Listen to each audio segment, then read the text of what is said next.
In 1998, Wizards of the Coast announced Unglued, a satirical, silver-bordered set with wacky cards not legal in tournament play. In 2004, they followed up the effort with Unhinged, and lovers of these unsets have waited 13 years for the third installment in Unstable, set to release in the winter of 2017. Now, right between those first two parody sets, and I mean exactly 3 years after Unglued and 3 years before Unhinged, Planeshift arrived. In this set debuted the only legal silver-bordered card, disguised in a black border, as Goblin Game. And today, we're going to learn how to play it. First things first, let's decipher this wall of text. Goblin Game reads, each player hides at least one item, then all players reveal them simultaneously. Each player loses life equal to the number of items he or she revealed. The player who revealed the fewest items then loses half his or her life rounded up. If 2 or more players are tied for the fewest, each loses half his or her life rounded up. So to simplify, first we hide objects, and then we lose life equal to the number of objects hidden. In this case, it would be 3. And then whoever hid the fewest number of objects loses even more life. So the game actually incentivizes you to hide the most amount of objects. Now, the keyword hide is what makes this card feel like a long-lost Unhinged design. I looked though, and apart from the hideaway mechanic and creatures with very tough skin, Goblin Game is the only card in the history of the game with the word hide in its rules text, even across unsets. The closest cousin to Goblin Game is Menacing Ogre from Onslaught, which debuted a year after Planeshift. Menacing Ogre requires players to secretly write down numbers, which is a much more streamlined version of hiding objects. Like I said up top though, Goblin Game is tournament legal. So what if I cast this card at a Grand Prix with the intention of actually hiding objects? To answer this question, I did as all good-natured Magic players do. Judge.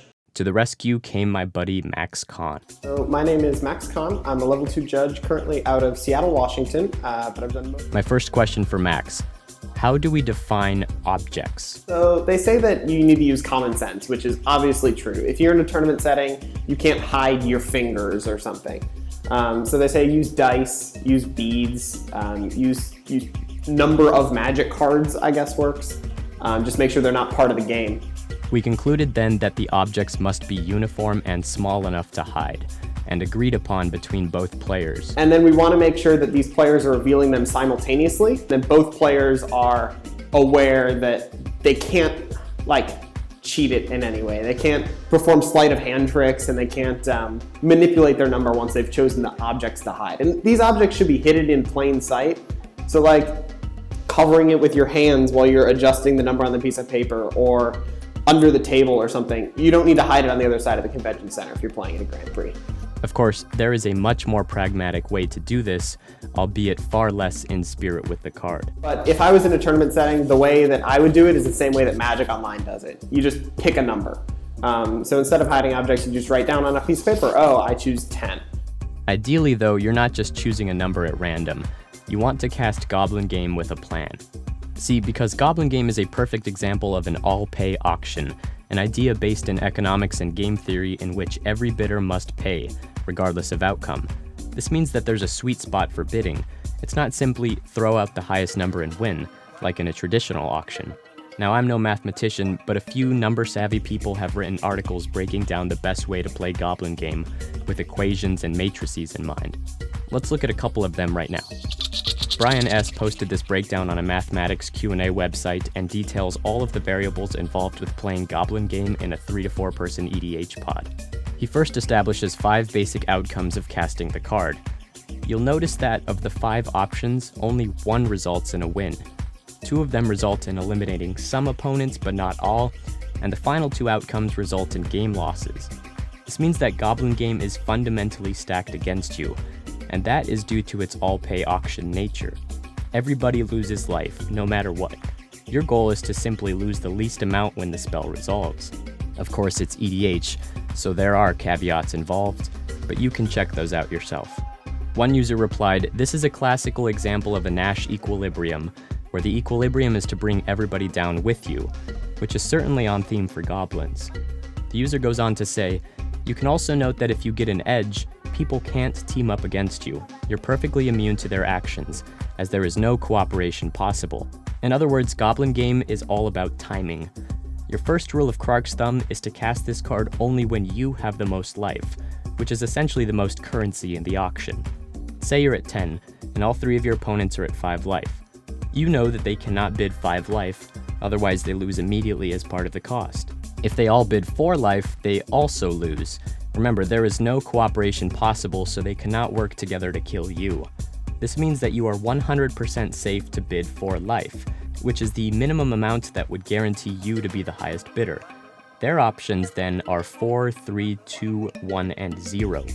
Also to note, if they all bid the same amount, they all immediately lose. But no matter what, when all is said and done, you will emerge with the highest life total. But it's not a guaranteed victory.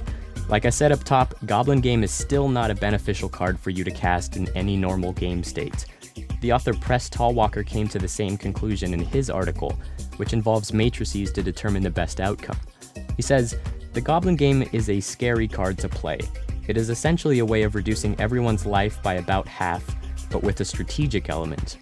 And that's really the kicker. You must have a plan. If you cast Goblin Game, your goal should be to outwit your opponent and capitalize on their naivety of guessing numbers. Or, you come to the table with a combo. So let's find the combo. Remember when I did my card study on One with Nothing and ended with that absurd suicide combo? Well, I have another one for you. Here we go. The Goblin Game Rube Goldberg device. From MTG Salvation user Xanath in 2006. Imagine you have Transcendence, Nefarious Lich, Niv Mizzet, and Platinum Angel in play. Your deck consists of 20,000 cards and you are at negative 10,000 life. Your opponent is at 16,000 life and has been hitting you all game with random lifelink dudes. You cast Goblin Game with an aim to find 16,000 objects and hide them, thus losing 16,000 life. But you have Transcendence in play, which means instead you gain 16,000 life. But you also have Nefarious Lich in play, which means you instead draw 16,000 cards. But you also have Niv Mizzet in play, which means you deal 16,000 damage to your opponent and win the game. The question stands though, how do you hide 16,000 objects? Judge? Now y'all already know that I'm a proud partner of CardKingdom.com. You can use the affiliate link Studies to help support the show, of course. But what you probably didn't know is that in Spirit of Goblin Game, I hid 8 squee goblin nabobs across the length of this video. And I wonder if you can find them all. That's right, Squee Goblin Nabob appears 8 times across this video. He's hiding in the very small details. He's playing a goblin game of his own.